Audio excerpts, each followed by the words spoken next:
ভারতের অন্যতম জনপ্রিয় পর্যটন কেন্দ্র লালকেল্লা।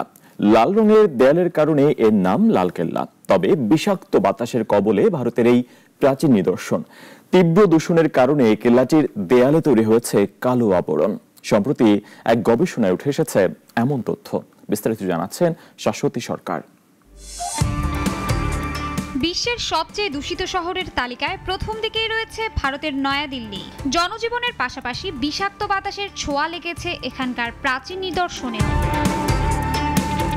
মুঘল সাম্রাজ্যের অনিন্দ সুন্দর লালকেল্লা এখন পরিবেশ দূষণের ভয়াল গ্রাসের শিকার।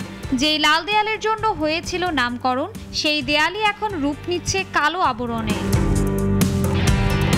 গবেষণা বলছে তীব্র বায়ু দূষণের কারণে পড়েছে এই কালো আস্তরণ। লাল বেলে পাথরের দেয়ালের সঙ্গে দূষিত পদার্থের বিক্রিয়ায় জমেছে 0.05 মিলিমিটার থেকে 0.5 মিলিমিটার পুরু আবরণ।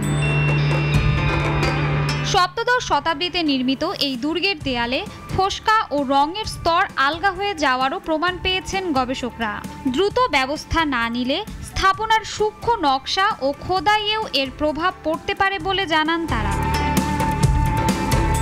বিবিসি জানায় 2021 থেকে 2023 সাল পর্যন্ত লালকেল্লার ওপর দিল্লির বায়ুমানের প্রভাব নিয়ে এটিই ছিল প্রথম পূর্ণাঙ্গ গবেষণা। শাশ্বতী সরকার, নাগরিক।